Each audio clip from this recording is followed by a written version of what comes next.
Greetings, hope you're doing well. Today I'm doing a quick review of the newest album from Katy Perry titled Smile. This is the 6th full-length album from well-renowned pop star Katy Perry, who blew up in the late 2000s with her immaculate pop sensibility, so many catchy and uplifting singles, all varying in sound and aesthetics. She's a pretty big presence in pop. However, despite her ability to make molten hot singles, few times has Katy ever really put together a cohesive album that wasn't littered with commercialized checklists about what songs to have in it. I have to have a song about female empowerment, I have to have a song about overcoming a breakup, I have to have a song or a bombastic anthem about never giving up and how worth it you are. And this might be what attracts people to Katy's music, as well as just pop in general, which is backed by how resonating her singles are, both on the charts and on the airwaves.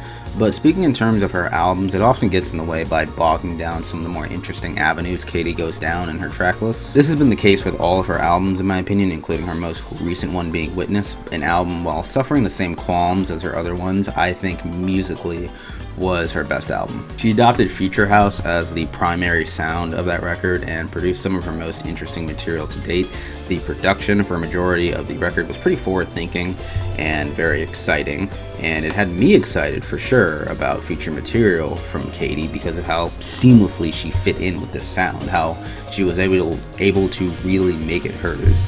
I know a big issue people had with the record was how pseudo-woke it was, but for me, I thought it was pretty unintrusive and honestly a refreshing change for her topically. So that brings us to Smile 3 years later. And while she hasn't really furthered that sound in any way, she returns more to her comfort zone with more house and funk elements involved, which results in a pretty good record. That's not to say there isn't any semblances of that future house and electropop sound carrying over onto this album, however. The opening trio of tracks carry through with that electropop tinge. The opener, Never Really Over, has the strobing electronics over this very earwormer hook. Cry About It Later is like a woesome track that really loses its luster for me after the first rotation of hooks.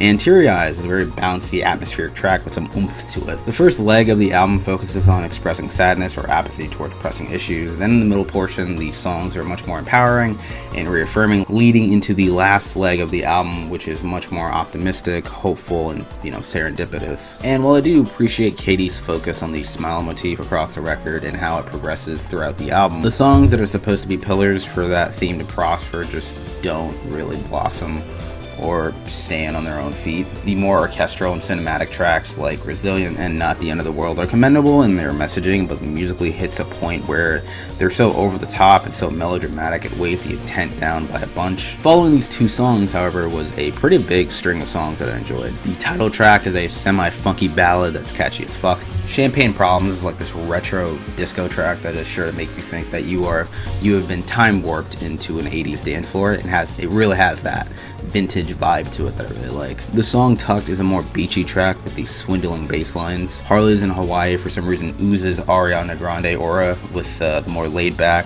swagger tinged vocal melodies among this Balearic beat. Only Love is a very personal track where Katy's pondering what she would do if she had one day left to live, and she chooses to kind of leave all the hate and negativity behind. A very inspirational track with some gorgeous choir vocals showing her growth as a person, or at least on this track. The closer, What Makes a Woman, falls pretty flat on its face. However, in my opinion, it really should not have been the last track of the base album, considering it's coming off of Only Love, which would have served as a better closer in my opinion. The songwriting approach here is pretty by the numbers and rudimentary, which is like not to say the other tracks aren't, but here there's not a ton of surprises or really any kind of like catchy mantra to hook onto, and the slow pace of the song drags itself out for way too long. It just sounds like another checklist song. So yeah, I thought this album had a pretty good portion of bops that I will definitely be coming back to. A few of the songs did feel out of place with the majority of the record, as they just felt very antithetical and generically tacked on in comparison to the other tracks, but I had fun listening to it. I had a lot of fun listening to it. I think this is another solid effort from Katy, though it is lacking that kind of like it factor or that like cutting edge-ness of it. It's very weird to describe, but if you were looking for some sugary like mainstream pop with some twang to it, I highly recommend it. I'd give it a